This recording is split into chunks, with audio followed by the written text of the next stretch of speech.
Hi everybody and welcome to today's webinar. It's great to see so many of you tuning in and registered for this really important talk today about the job retention scheme and the wage subsidy. So I'm Anna from the TUC and I'll be joined by my colleague Kate Bell shortly. She's been involved in discussions with the government on this and will be telling us about it from a union point of view. So before we kick off with that, just as always, a big thank you to all the key workers and everyone who's keeping us going at the moment in this really unusual time. We're always grateful.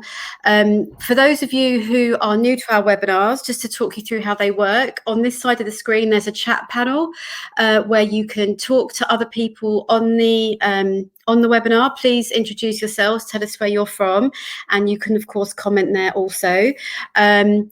You can underneath the screen as well, there is a section where you can post a question for Kate. She will try and answer as many of these as she can after the broadcast. So after her presentation, we might not be able to get to all of them because of time constraints, but we'll try to answer as many as we can.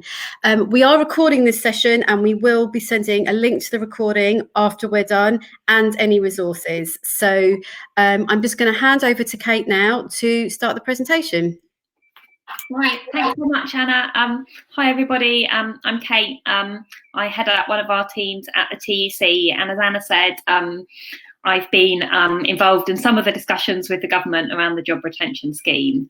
I want to say thanks for being here today. As Anna said, thanks for all the amazing work I know that you're all doing, whether you're key workers, whether you're reps supporting workers, or whatever you're doing. It's hugely important and we appreciate it so much. So I'm going to talk today about the new job retention scheme, which was announced on Friday, the 20th of March. That feels like a really long time ago to me already, but it's actually quite a short time to get a totally new scheme off the ground. So some of the details of it are still being hammered out, and I don't think I'll have all the answers to your questions today. What I'm going to try and cover today is what the scheme is, who's eligible, the processes employers and employees should go through in using the scheme, what workers actually get, and a little bit about workers' rights when they're what's being called furloughed, which is when they're on this job retention scheme. I'm going to concentrate mainly on the scheme for employed workers today, rather than the self-employed income support scheme, which is a little bit newer and which we have fewer details about at the moment. But I'm happy to take questions on that if I can. I guess one really important thing to say is that government have been, for once, willing to engage with trade unions on some of this stuff. We're not negotiating, but we are in regular conversation with them. So if there's issues you want to raise that I can't answer or that haven't been clarified in the guidance yet, I'm going to make a note of those and feed them back into the departments that are writing that guidance. So just to say, if there's questions I can't answer, there are definitely things I'll pick up and we'll try and get answers as the scheme develops. So to kick off, so what is this scheme? So basically, I'm sure most of you already know this, the job retention scheme means that the government will pay 80% of the wages of workers who are what's called furloughed. Basically, that means they're not working because of the impact of coronavirus on a business. Government says it's designed this scheme because it wants business to hold on to workers rather than making them redundant. And, you know, these types of schemes are pretty common in other European countries, but this is the first time government has introduced one in the UK. It's something that the TUC called for before they introduced it. And of course, we don't think the scheme is perfect. We do think it's a pretty welcome step forward. So who can actually apply for this scheme? So the basic rules are that anyone who's on a pay-as-you-earn payroll should be eligible to be furloughed, as long as they were in work for the employer on the 28th of February. And I'll go into a bit more detail about the process of what's called furloughing in a minute. One of the questions that's come up a lot is whether agency and 0 hours workers qualify for this scheme. The government guidance sets out really clearly that they should qualify as long as they're paid through payroll. Another question that's come up a lot for us is whether those who can't work because they have caring responsibilities, with schools closed, we know that might apply to a lot of people, can be eligible. And the basic answer to that question is yes, if the employer agrees to use the scheme for this. So our advice would definitely be for people in that situation to ask their employer, can I be furloughed? Can we use the scheme to support me while I can't work? It's really important to note that the scheme's backdated till March the 1st. So if there are workers who've been made redundant, employers absolutely can rehire them and put them on the furlough scheme instead. And we know unions have already had some successes in negotiating that kind of deal, in getting workers who were laid off taken back onto the payroll and then supported through the furlough scheme. There's one really frustrating exclusion to the scheme at the moment, and that's workers on short-time working schemes. We're trying to talk to the government about how the scheme could be made to work for people who might be able to work reduced hours, and we know that's something lots of unions want to negotiate. One thing we do think is possible would be to run some kind of rotating system. The government says that you have to be on furlough for 3 weeks, but in our conversations with them, they've said you could run a scheme where people are furloughed for 3 weeks, then back at work for 3 weeks, and so run a kind of split shift system. And that's kind of the furthest we've got of that kind of flexibility so far, but it's something we're really pushing government on. But at the moment, it is important to note that while people are on furlough, they shouldn't be working for their employer for that 3-week period, which is the minimum period people have to be furloughed for. Couple more details on who can be furloughed. So the guidance says that those who are sick should be getting sick pay and shouldn't be on the furlough scheme. Again, really important to note that we at the TUC know that statutory sick pay is much too low, and we've been campaigning for it to be increased. That was kind of the first thing we picked up actually when we sort of became aware of how big an issue the coronavirus was going to be, started calling for that really necessary increase in statutory sick pay, but we haven't seen that yet. But at the moment, people who are sick are not eligible to be furloughed, but they should be on sick pay. However, people who've been told by the NHS that they have to stay at home, shielding, I think this is being called. So if they've received a letter from the NHS saying, basically, you shouldn't be leaving the house, restrictions beyond the existing lockdown period, they can be placed on furlough. So if they're actually sick, they can't, but if they've been told to kind of stay at home to protect their health, yes, they can. So what about the process? How does this whole thing work? Well, it's the employer in the first place who has to apply to government for the furlough scheme. But the guidance is very, very clear that they should be consulting workers before furloughing anybody. Some people's contract will already contain the right for the employer to impose a layoff, kind of under existing employment law. And in those cases, they can do that. But it needs to be for a reasonable period of time, and it can't be indefinite. We also know that there's lots of union collective agreements which have a kind of provision for a minimum payment if employees are laid off. And that's something that employers might seek to rely on, although of course any furloughing scheme they should be negotiating with unions. And if there are none of those provisions in the contract, then employers need written informed consent from their workers. They have to make clear how long the layoff will be, and they have to make clear it will be kept under review. I think it's also important to note that employers have to use a fair process for selecting who goes on furlough. So all of the normal equality and discrimination laws apply in this case. And so any kind of worries about, is our employers kind of choosing one particular group to furlough and keeping other people on staff, those should be challenged because the normal equality and discrimination laws absolutely apply. I just thought I'd flag here, my colleague Tim's written a blog with some more details, which I think has been shared as part of the materials for this webinar. And that's I think a really useful resource and kind of our first take of getting some of the information out there, although we're obviously intending to publish more information as time goes on. So what do workers actually get? So the government said it will pay 80% of the wage costs of those who've been laid off. That's also going to cover employer costs such as their national insurance and pension payments at the minimum legal level. Those are auto-enrolment pension payments. We haven't yet got any clarity about them for defined benefit scheme pension payments, but important again to note that the government has said we will cover you to keep making payments into your workers' pension. So that's absolutely what employers should do. It only covers basic salary. It doesn't cover commission payments, and the maximum that the government will pay is £2,500 a month. That's just above average earnings. One problem with the kind of way they're calculating salaries is that people who are receiving piecework bonuses could see a hit to their incomes because those aren't currently included. But that again is something we've raised with government. Heard about, lots of people in manufacturing, lots of people in distribution, sometimes receiving those kind of payments, extra payments for getting more done on an hourly basis. We're raising that as a really important issue that government needs to take into account. Employers absolutely can top up wages so that people get 100% of their actual wages. And of course, again, that's something we're pushing for. We know that's something unions are negotiating. And then really importantly, if someone's on variable pay, for example, they're on a 0 hours contract, the employer can claim for the hire of either the same month's earnings from the previous year or their average monthly earnings for the 2019-20 tax year. So it's really definitely the case that employers should not be just saying, okay, this person only worked 3 hours in the last week, so I'm only going to furlough them for 3 hours.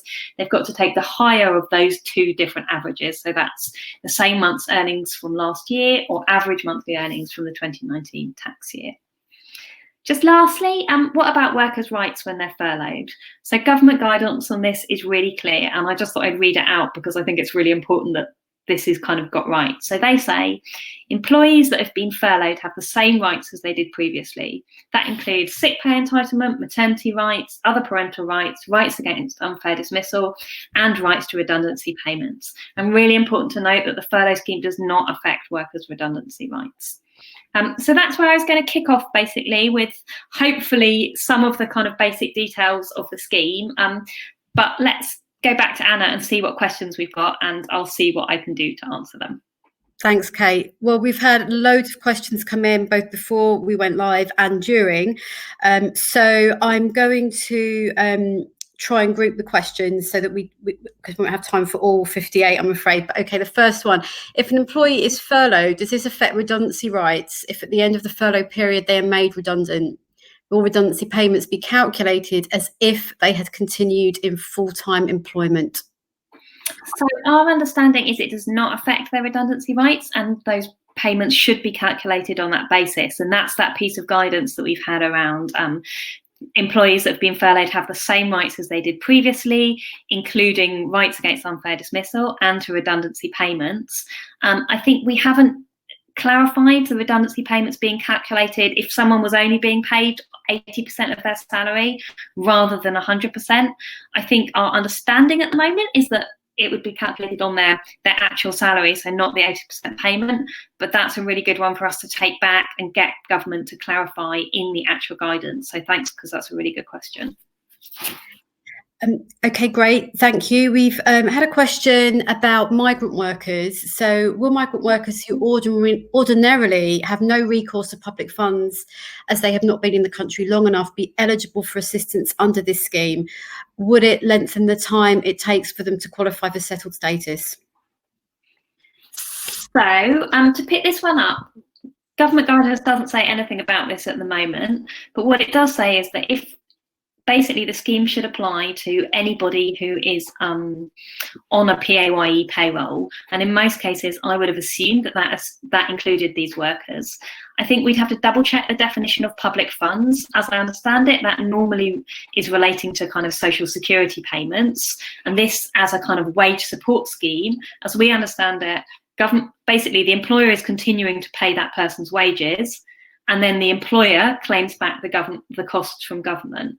So under that understanding, I would have thought that, yes, this absolutely should be eligible to those migrant workers. But again, we will seek in a way that kind of reminds government that, this is what should be happening rather than makes them stop it happening, if you see what I mean, should be the case. I don't know the answer to the question in terms of how long it takes them to qualify for settled status, but my understanding is that they are still employed you are still employed while on the furlough scheme, so your employment status doesn't actually change, and on that basis, it shouldn't change any of the kind of corresponding rights which require continuity of employment or require you to have been employed for a certain amount of time. Thanks, Kate. We've got a question here that's specific to union reps. So given that workers who are furloughed aren't allowed to do any work for the period of the furlough, does this apply to union duties and activities carried out by furloughed reps? So this is something that's come up for us already, and we've been seeking some advice from employment lawyers. So they say, again, a little bit of caution about this as kind of crystal clear advice, but this is what we've got so far. So they say if the union official is unpaid, then the guidance is really clear that you can do volunteer work or training. If the official is paid, it's slightly less clear, but the guidance says you can't do work for or on behalf of the organisation, and the organisation means your employer, basically. And it says this includes providing services or generating revenue. So this lawyer said, their view is that a paid union officer is not working for or on behalf of the employer or providing a service for them. They're providing a service for workers. So we think that shouldn't fall in the kind of definition where it says you can't do work for your employer because you're not generating revenue for them. Obviously, what the government's trying to avoid with that kind of guidance is they don't want people placed on the furlough scheme and then a boss is saying, actually, you've got to come back into work and, just check your emails for half an hour. Actually, could you just, deal with these sales queries while the government is actually paying their wages? We don't think that falls into that definition. So we would expect that union officials can continue to do their duties. But again, that's the advice we've had so far. That's from a labour law barrister. But we will, again, seek a bit of further clarity. And it would be really helpful, I think, if we could get that written into the government guidance to say union officials should continue doing their duties because we know at the moment they're kind of more important than ever, basically. Okay, thanks, Kate. We've had a question about what if you need to stay at home because you live with someone in an extremely vulnerable category? Does this cover them? So the guidance at the moment only talks about the people who are themselves in the extremely vulnerable category. So that's where it talks about, I think the language they use is, I'm just checking my notes, but I think the language they use is those who are shielding because of public health guidance can be placed on furlough. And I think that's where people have actually got the letter from the NHS saying you need to stay at home. Again, that's something we can seek to clarify. But one thing that is clear that, and obviously, I'm really aware that this depends on you having a kind of sympathetic employer, but in those situations where someone can't go to work, they can ask their employer to place them on the furlough scheme. And that can be the case, employers don't have to be furloughing all their workers. They could furlough if there was just one person in the workplace who needed to be furloughed because of that reason, they could definitely do that. But I think that's kind of our interim guidance, but we will again seek to clarify what about if you need to care for a vulnerable person or if you're worried about putting that vulnerable person at risk. Thanks, Kate. So we've had a question specifically about intern students, but I guess it applies to anyone who is on a 12-month contract because that's the example they've given here. So what about people who are on 12-month contracts? Can they be furloughed? If they're being paid through the payroll, yes, they absolutely should be able to. The one tricky situation is people who were taken on after the 28th of February. So you have to have been on the payroll on the 28th of February. And you can kind of see why government's done that. They don't want kind of businesses taking a whole load of people on now, then kind of backdating their furlough payment till the 1st of March. But there will be some groups for whom that's kind of a tough decision. And we'd encourage kind of what we'd suggest is, people who are negotiating deals with these employers should be saying, well, you've got the government subsidy for 95% of these people. So if someone who's, started work after the 28th of February needs to be off work for whatever reason, maybe the employer could meet those costs, knowing that the rest of the costs are going to be met by the government. Thank you. Can you talk a little bit about apprentices and furloughing? Does this scheme apply to them? And if so, how? Or if there are any differences? Sure. So our colleagues in Union Learn are putting together some specific guidance for apprentices. And I know that's going to go live on the Union Learn website quite soon. I don't know if it's gone up there yet, you might, Anna, but I know it will be out there shortly and we can definitely share it. Again, our understanding is if apprentices are on the payroll, and in fact, we got a letter from, now I can't remember who it is, but one of the Labour MPs asked a question about this, and it was Rachel Maskell, and had confirmation from the Minister that apprentices can be furloughed. Where employers aren't willing to do that, there are other provisions for apprentices. So the DfE does say that if an apprentice is made redundant, they will try and help find them an additional placement to continue their apprenticeship.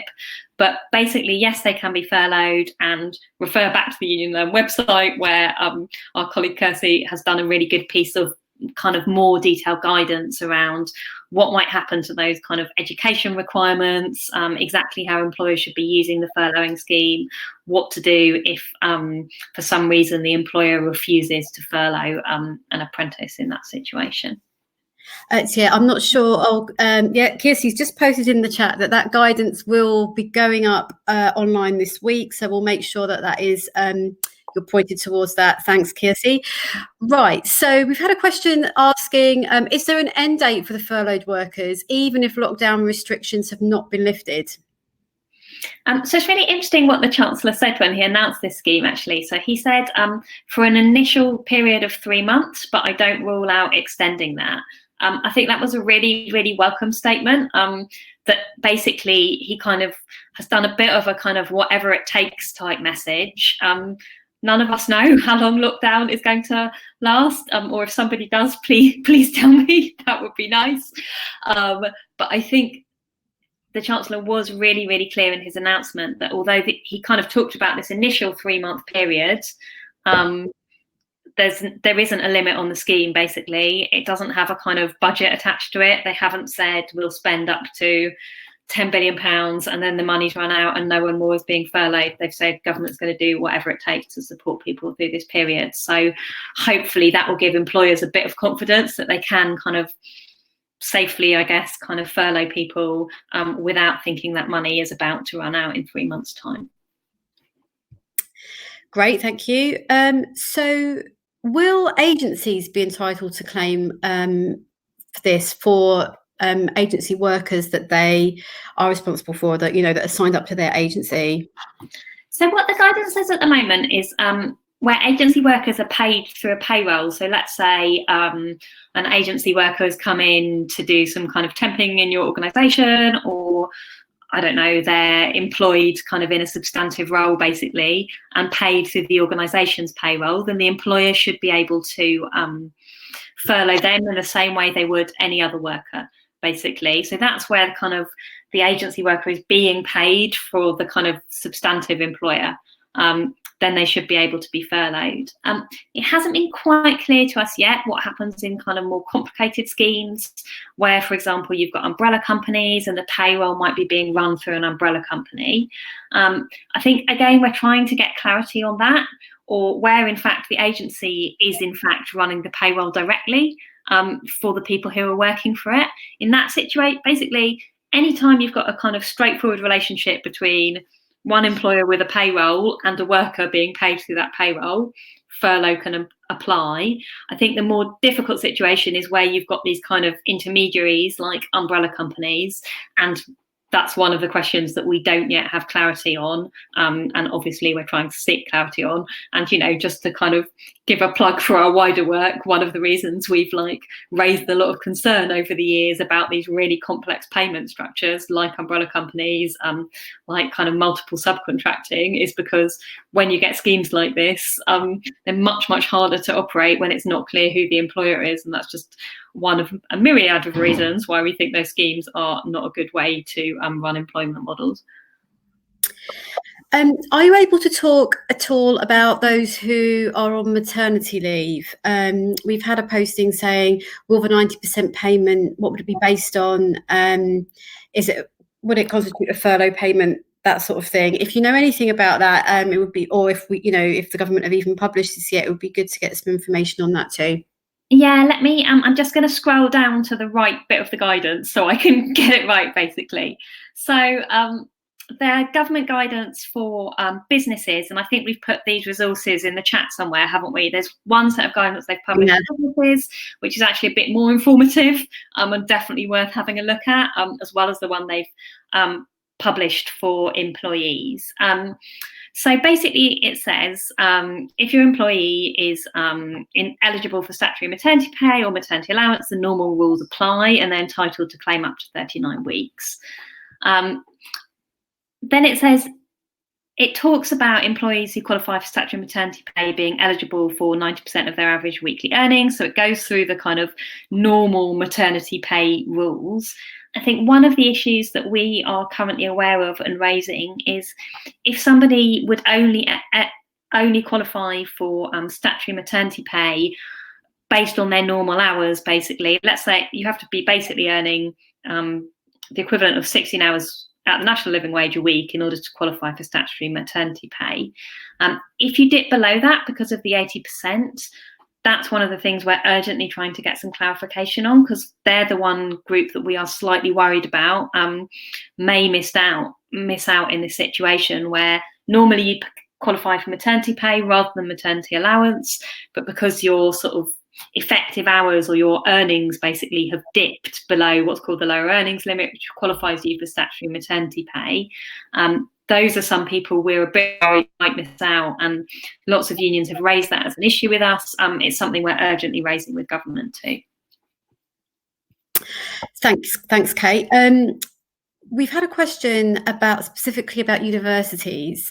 Can they claim for staff who could be furloughed? Because the guidance that came out last week said that public bodies and those in receipt of public money will not be. Do you have any more information on that? So not really, but just to say something about it. So the guidance is a bit kind of weird in this way, basically. So it says the government expects the scheme will not be used by many public sector organisations, as the majority of public sector employees are continuing to provide essential public services. I think, universities, and I'm actually on the board of a further education college, so we've been talking about that there too. Some of their work is publicly funded, some of their work obviously isn't publicly funded. Some of those activities are continuing to operate. So, lots of educational institutions moving to online schemes. So I think it's not exactly clear what the guidance is as yet as relates to public authorities. And I know there's just actually from this other experience where I'm on the board of this further education college, there's conversations going on about sector level responses, whether colleges, and I'm sure the same is for universities, are able to furlough.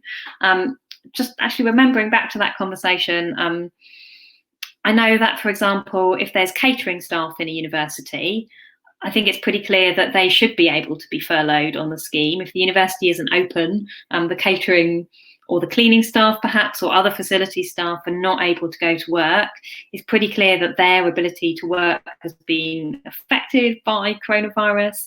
And we think universities should definitely be able to claim for their activity.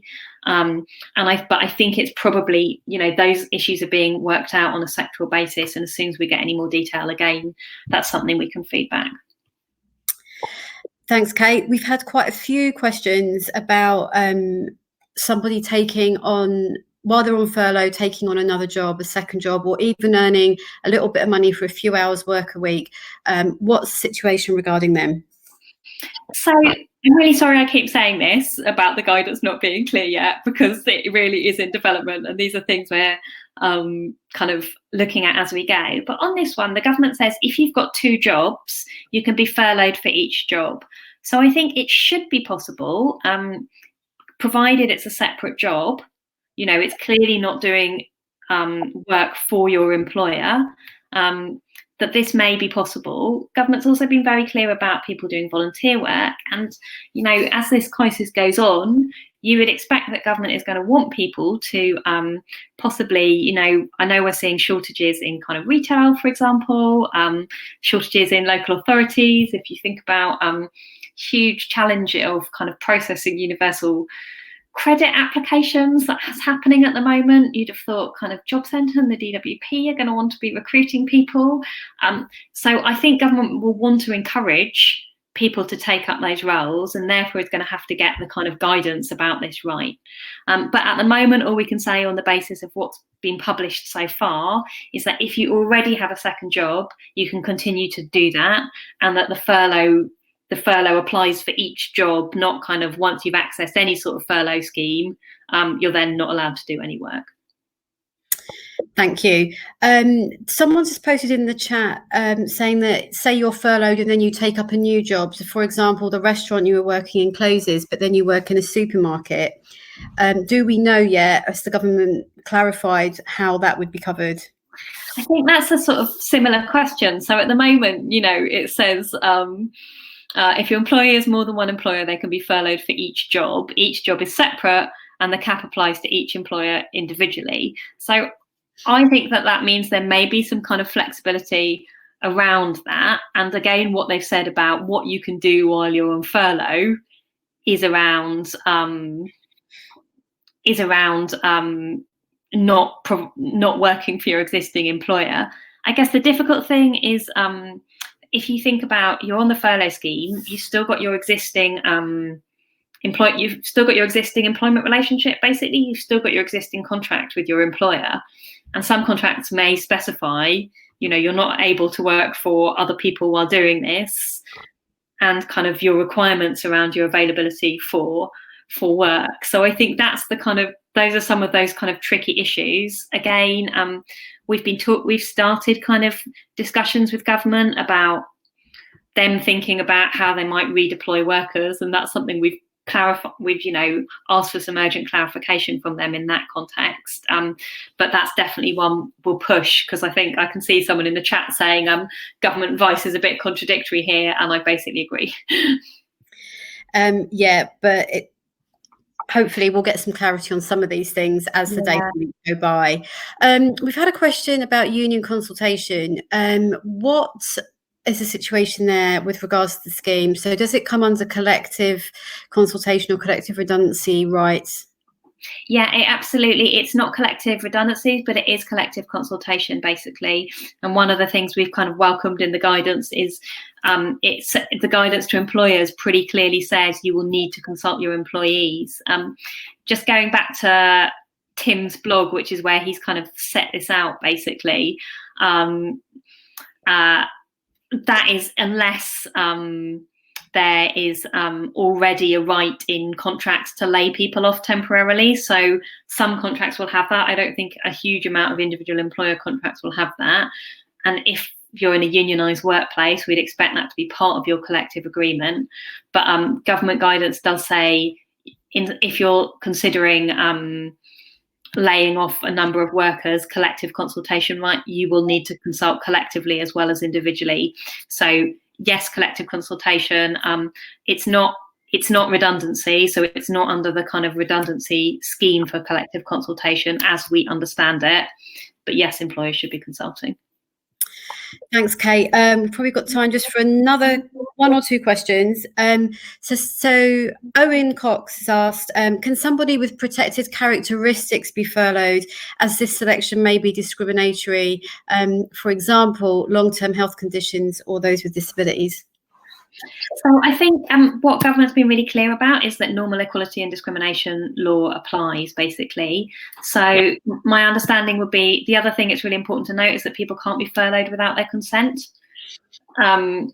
So I think if there was any suggestion that that person had been furloughed in preference to somebody else, that might be a case where those kind of discrimination and equality laws would kick in, and there'd clearly be some kind of concerns around that. If, however, they're part of, I don't know, everyone on that grade is being furloughed, they would have to, the employer has to seek individual and collective consent, but the employer would probably, be wanting to argue, this wasn't an individual decision. But I think, employers should be seeking consent, and we hope that workers, particularly in unionised workplaces, are going to be seeking advice from their reps about what their rights are under this scheme. Thanks. And we've had quite a lot of questions about the 80% sort of threshold payment.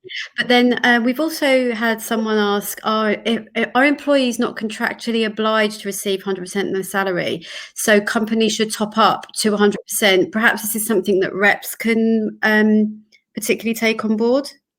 I think it's definitely something that reps can take on board.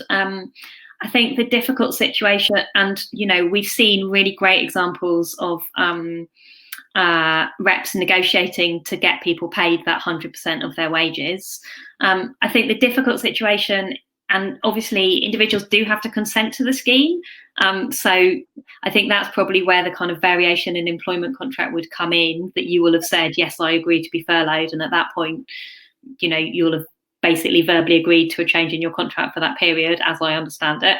I think the difficulty is that sometimes employers are going to be saying to people, it's furlough or redundancy, and that's a really tough choice people are going to be faced with. I think that's why it's so important that unions are there negotiating these agreements, so that people are not kind of being forced to make those changes on their own, basically make those really tough decisions on their own, of 80% is better than 100%, but why shouldn't the employer pay that 20% if they can? And it's worth noting that the government has given a lot of other support to businesses. There's access to business interruption loans.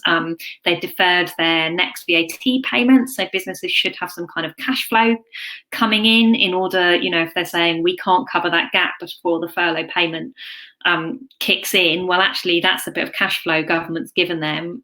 Smaller businesses have got access to a range of grants. There's been a whole set of business rate relief. So our view very strongly is businesses have been given, a lot of forms of support by government.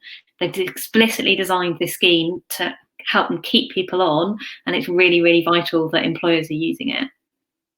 Yeah, and it's great to see in the chat people are posting a couple of examples of where unions have been able to up that 80% pay rate.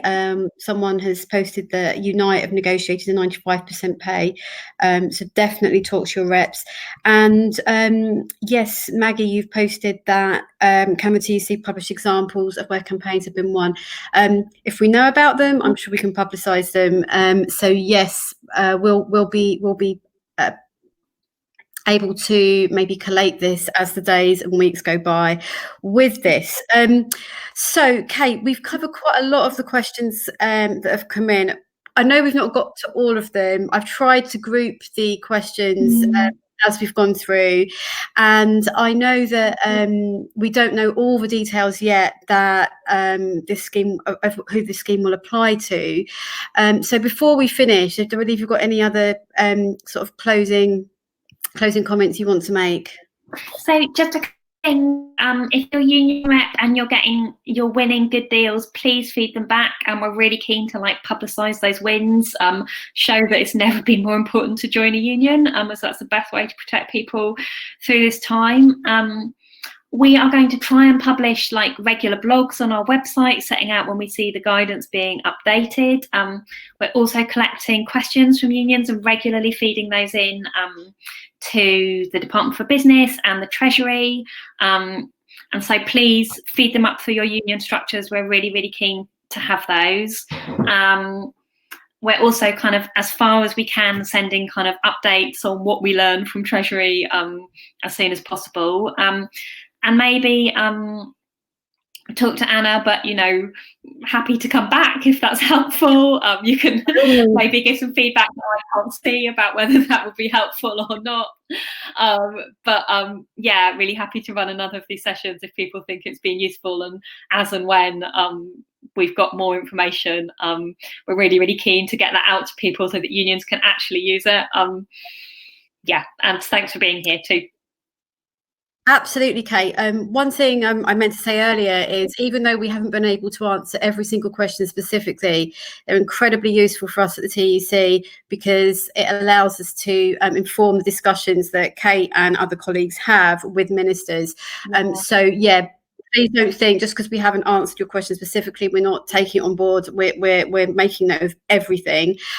By all means, we would love to have Kate back and on another webinar. This is the third webinar we've done over the past same number of weeks about the coronavirus situation. But we will get Kate back for one in a few weeks. We'll maybe give her a bit of time to work out some of the details, the information that we but we are having a webinar next week on Tuesday, April 7th at 2 p.m. It's going to be specifically about health and safety and working from home, because we know that lots of people are doing that at the moment, and their working life has really changed. So the webinar will be presented by my colleagues Quinn Roach and Shelley Asquith, who will be talking about these subjects, both from a health and safety point of view, but also a mental health point of view when working from home. So please do look out for that and sign up. Save the date, as Alice says in the chat. So other than that, thank you all for tuning in, and we'll see you again. Bye from me. Bye. Thanks so much. Everyone. Bye.